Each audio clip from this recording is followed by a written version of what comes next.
السلام علیکم ویورز، اس قسط کے آغاز میں آلیار صاحب جرگے سے بات کرتے ہیں۔ کہانی کی طرف آگے بڑھنے سے پہلے میرا چینل سبسکرائب کر دیجئے گا اور بیل آئیکن پہ کلک کر دیجئے گا۔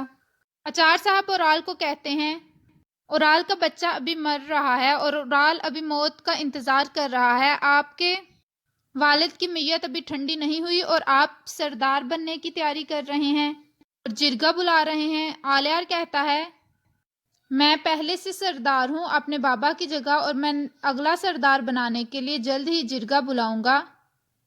دوسری طرف ہانلی بازار میں ویسلس کہتا ہے کہ میں نے انصاف کو ظاہر کرتے ہوئے گورنر کے قاتلوں کو مار دیا ہے۔ اب آپ کے ذمے ہے کہ آپ اورال کو کیا سزا دینا چاہتے ہیں۔ ارطغرل کہتا ہے، انصاف کو ظاہر کرنا پڑے تو سچائی میں کوئی مسئلہ ہے۔ ویسلس کہتا ہے، میں نے سلجوق سلطنت کو ایک بہت بڑی مصیبت سے بچایا ہے۔ اب یہ آپ پر ہے کہ امن معاہدہ کس طرح قائم رکھتے ہیں ہمارے ساتھ۔ ارطغرل کہتا ہے کہ آپ سمجھ رہے ہیں کہ یہ مقدمہ ابھی بند ہوا ہے، لیکن یہ جان لے کہ یہ مقدمہ ابھی شروع ہوا ہے۔ سعادتین کوپیک کہتا ہے کہ اورال بری الذمہ ہو چکا ہے گورنر کی موت سے۔ آپ کو کہنا تو نہیں چاہیے، لیکن آپ نے ایک بہتان کو حقیقت مان کر سزا پر فوری عمل درآمد کروایا۔ ویسلس کہتا ہے کہ ارطغرل ابھی جان نہیں پائے حقیقت کیا ہے اور وہ جلد ہی جان جائیں گے۔ ارطغرل کہتا ہے کہ میں انصاف قائم کرنے کے لیے پوری کوشش کروں گا۔ اس کے ذہن میں آیا تھا کہ کیسے سپاہیوں نے کے قتل کی وجہ سے اورال کو سزا قرار پائی تھی اور وہ ارطغرل نے دینی ہے۔ ویسلس کہتا ہے کہ میں ٹیمپلرز کو اچھی طرح جانتا تھا اور ارطغرل کو ابھی اندازہ نہیں ہے کہ وہ کیا کیا کر سکتے ہیں۔ انہوں نے ایک چال چلی اور ارطغرل اس کی چال میں آ گئے۔ خداوند ہی ہیں جو تم سب کی مدد کریں۔ اس کے بعد وہ ہلینا کو کہتا ہے کہ چلو چلتے ہیں، اور ویسلس کے سپاہی بھی وہاں سے چل پڑتے ہیں۔ ہلینا جانے لگتی ہے کہ بمسی راستے میں کھڑا ہوتا ہے۔ ہلینا رک جاتی ہے اور بمسی کے پاس آ کر کھڑی ہو جاتی ہے۔ اس کے بعد وہ بمسی کو کہتی ہے کہ خدا حافظ۔ بمسی وہاں پر کھڑا رہتا ہے لیکن وہ جواب میں کچھ نہیں کہتا۔ ہلینا حیرانگی سے بمسی کی طرف دیکھ رہی ہوتی ہے کہ بمسی خدا حافظ کہے اور وہ وہاں سے جائے۔ دوسری طرف ارطغرل اورال کو کہتا ہے کہ میری ابھی تک بات مکمل نہیں ہوئی ہے۔ تمہارا مغرور سر ابھی بھی میری تلوار کی نوک پر ہے۔ اتنے میں سعادتین کوپیک قاضی کو کہتا ہے کہ فقہ کی روح سے سزا مؤخر ہو جانی چاہیے اور مقدمے پر نظر ثانی کی ضرورت ہے۔ قاضی صاحب کہتے ہیں کہ سزا کو مؤخر کر دینا چاہیے، آپ ٹھیک کہہ رہے ہیں۔ حلیمہ دندار اور حائمہ خاتون تمام حیرانگی سے اس کی طرف دیکھنا شروع کر دیتے ہیں۔ ارطغرل کہتا ہے، یہ آپ کیا کہہ رہے ہیں قاضی صاحب؟ انصاف کرنے میں دیر نہیں کرنی چاہیے۔ قاضی کہتے ہیں کہ مقدمہ اس لیے لڑا گیا تھا کہ گورنر کی قاتل ہیں اورال اور آپ کے سپاہیوں کو مارا ہے، لیکن ثبوت ناکافی ہو گئے ہیں، اس لیے یہ مقدمہ دوبارہ سے لڑا جائے گا، کیونکہ اللہ کا کہنا ہے ناپ تول اور انصاف میں کمی نہیں کرنی چاہیے۔ ہلینا کہتی ہے کہ یہ مقدمہ ختم ہو گیا ہے، لیکن میں دوبارہ آؤں گی۔ بمسی کہتا ہے، آپ جب چاہیں آئیں، آپ کو خوش آمدید، آپ کا جب دل کرے آپ آ سکتی ہیں۔ مجھے بہت خوشی ہوگی آپ کے آنے سے۔ اتنے میں ویسلس دیکھ لیتا ہے کہ ہلینا بمسی سے بات کر رہی ہے۔ وہ انتہائی غصے سے واپس آتا ہے اور ہلینا کو کہتا ہے کہ تمہیں ان ترکوں سے دور رہنا چاہیے جو تمہارے لیے مختلف چالیں چل رہے ہیں۔ ہلینا غصے سے ویسلس کی طرف دیکھتی ہے۔ بمسی ویسلس کو کہتا ہے کہ چالیں چلنا تمہارا کام ہے اور ہمارا کام صرف یہ ہے کہ ان چالوں کو ناکام بنانا۔ ہم اللہ کی مدد سے شیر ہیں اور تم پر یہ ثابت کریں گے۔ ہلینا کہتی ہے، ویسلس چلو یہاں سے۔ دوسری طرف جاودار قبیلے کا منظر شروع ہوتا ہے۔ کتلوجہ آلیار کے پاس آتا ہے۔ آلیار کہتا ہے کہ اچار صاحب کی سرداری کی تمنا ہمارے لیے اچھا شگون نہیں ہے، تم فوراً ارطغرل کے پاس جاؤ اور ان کو صورتحال سے آگاہ کرو۔ کتلوجہ کہتا ہے کہ ہمیں جلدی ہی جرگہ بلانا چاہیے۔ دوسری طرف ہانلی بازار کا منظر شروع ہوتا ہے۔ ترگت اورال کو کمرے میں بند کر کے آتا ہے۔ اورال کہتا ہے کہ میں تمہیں نہیں چھوڑوں گا۔ میں یہاں سے بلا سزا چلا جاؤں گا اور سب سے پہلے تم لوگوں کو ختم کروں گا۔ ترگت دوحان سے کہتا ہے کہ اسے کھولو، میں ذرا اسے سمجھاؤں۔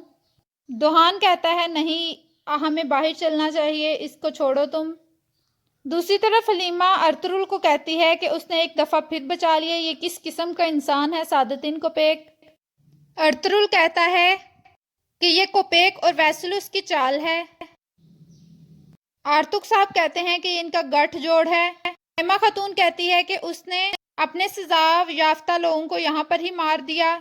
دوسری طرف سعادتین کوپیک قاضی سے کہتا ہے کہ اورال نے سپاہیوں کو مارنے کا حکم نہیں دیا تھا، یہ قتلوجہ کا کام ہے۔ اورال کو سزائے موت دینا زیادہ ہوگا، صرف کلین جلانے کی سزا اتنی نہیں ہو سکتی۔ قاضی صاحب کہتے ہیں کہ یہ ارطغرل کے ہاتھ پر ہے کہ وہ کیا فیصلہ کرتے ہیں۔ دوسری طرف ہلینا ویسلوس اور حاجہ توران ان کا انتظار کر رہے ہوتے ہیں۔ ہلینا کہتی ہے کہ تم وہ آدمی ہو جو میری دکان کرائے پر لینا چاہتے ہو۔ حاجہ توران کہتا ہے میں آپ کا وفادار نوکر رہوں گا، میرا نام الوین استاد ہے۔ ویسلوس کہتا ہے میں نے تمہیں دیکھا ہے۔ حاجہ توران کہتا ہے میں پوری دنیا میں کاروبار کرتا ہوں، آپ نے مجھے دیکھا ہوگا۔ ہلینا کہتی ہے مجھے خوشی ہوگی، آپ یہاں پر کاروبار کریں گے، چکی ہوں، میں آپ سے کل ملوں گی۔ دوسری طرف جاودار قبیلے میں اسلحان خاتون چولپان خاتون کے پاس بیٹھی ہوتی ہیں کہ ایک سپاہی آ کر بتاتا ہے کہ اورال پر سے گورنر کے قتل کا الزام ختم ہو گیا ہے۔ اسلحان خاتون خوشی سے پوچھتی ہیں اور باقی الزامات؟ سپاہی کہتا ہے وہ ابھی نہیں ثابت ہوئے۔ آلیار اپنے خیمے میں قرآن پڑھ رہا ہوتا ہے، اسلحان وہاں آتی ہے اور کہتی ہے اورال سزا سے بری الذمہ ہو گیا ہے، اب تم کیا کرو گے، تمہارا کھیل ختم ہو گیا ہے۔ آلیار کہتا ہے اپنی حد میں رہو، تمہاری آنکھوں میں جو جھوٹ کا پردہ ہے جلد ہی ختم ہو جائے گا اور پھر تم اپنی ایسی باتوں پر پچھتاؤ گی۔ دوسری طرف حاجہ توران دنگرل کو کہتا ہے کہ وہ حلینا کو اپنے جال میں پھنسانے جا رہا ہے۔ دنگرل کہتا ہے کہ ہمیں فی الحال بھائی کی باتوں پر عمل کرنا ہے۔ دوسری طرف بادوحان کہتا ہے سعادتین کوپیک نے بہت غلط فیصلہ کیا، اب قبیلے میں جو سردار بنے گا مجھے ہر چیز کی خبر کرنی ہے، ہم اس کے بارے میں فیصلہ کریں گے۔ ارطغرل دوحان اور ترگت کو کہتا ہے اورال کے غصے میں آپ لوگوں نے کوئی بھی بے وقوفی نہیں کرنی۔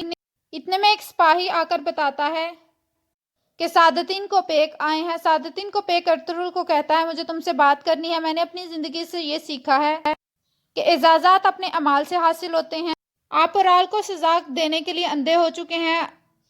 ارطغرل کہتا ہے میں انصاف قائم کرنے کی کوشش کر رہا ہوں۔ سعادتین کوپیک کہتا ہے کہ آپ گورنر کی دفعہ بھی یہی کہہ رہے تھے، آپ کے سپاہیوں کو بادوحان نے مارا ہے، ان کے گھر والوں سے بات کریں کہ وہ سونا لے کر مان جائیں، اسی طرح سے دونوں قبیلوں اور ریاستوں میں امن قائم ہوگا۔ اس کے بعد آچار صاحب سعادتین کوپیک کو کہتا ہے کہ ادھر آئے، میرے پاس ایک اہم خبر ہے۔ قتلوجہ ان کی بات سننے کی کوشش کرتا ہے۔ ارطغرل آرتک صاحب کے ساتھ کھڑے ہوتے ہیں، قتلوجہ آ کر بتاتا ہے اورال کا بچہ مر چکا ہے اور جرگہ کل تک موخر ہو گیا ہے۔ آچار صاحب نے بھی اپنی سرداری کا اظہار کیا۔ ارطغرل کہتا ہے کل ہم قبیلے کے باہر ہوں گے، جب جرگہ ہوگا ہمیں تمہیں ہر چیز کے بارے میں باخبر رکھنا ہے۔ دوسری طرف آچار صاحب کہتے ہیں کہ ووٹ برابر کے ہیں۔ سعادتین کوپیک کہتا ہے ہم ہار کے متحمل نہیں ہو سکتے۔ آچار صاحب کہتے ہیں اورال کو بچا کر واپس لے آئیں اور میرا ووٹ بھی اورال کو جائے گا، پھر اورال قبیلے کا سردار بن جائے گا۔ ارطغرل اپنے گھر والوں کو کہتا ہے کہ سعادتین کوپیک چاہتا ہے میں دیت دے کر اورال کو چھوڑ دوں، لیکن میں اورال کو اس صورت پر چھوڑنا چاہتا ہوں کہ وہ آلیار کی سرداری کی حمایت کریں۔ حلیمہ سلطان کہتی ہے کہ اس نے میرے بچے کو مارنے کی کوشش کی اور آپ اس کو چھوڑنے کی باتیں کر رہے ہیں۔ اس کے بعد حلیمہ وہاں سے غصے سے چلی جاتی ہے۔ دوسری طرف سعادتین کوپیک اورال کے پاس جاتا ہے اور اسے کہتا ہے میں تمہیں بچا لوں گا۔ وہ کہتا ہے میں بچ کر یہاں سے نکل کر ارطغرل سے بدلہ لوں گا۔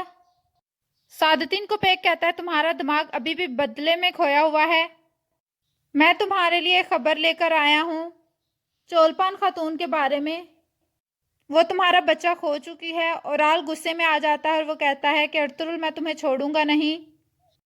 دوسری طرف آلیار اپنے سرداروں کو بلا کر ان سے بات چیت کر رہا ہوتا ہے جرگے کے بارے میں۔ مجھے آپ کی حمایت کی ضرورت ہے، میں نیک مقصد کے لیے سردار بننا چاہتا ہوں۔ سرداران کہتے ہیں کہ ہم آپ کے ساتھ ہیں۔ دوسری طرف ہانلی بازار میں اورال کو باورچی خانہ دینے کے لیے جاتا ہے۔ اورال اپنی ٹانگ سے اسے گراتا ہے اور اسے بے ہوش کر دیتا ہے۔ اور چابی نکال کر وہاں سے باہر نکل آتا ہے۔ اتنے میں سپاہی دیکھ لیتے ہیں اور وہ اورال کے ارد گرد اکٹھے ہو جاتے ہیں۔ اورال کہتا ہے کہ میں تم سب کو مار دوں گا۔ اتنے میں ترگت وہاں آ جاتا ہے اور پھر یہاں پر اس قسط کا اختتام ہوتا ہے۔ ویڈیو پسند آئے تو لائک کریے گا، کمنٹ کر کے بتائیے گا اور چینل سبسکرائب کریے گا۔ Thank you.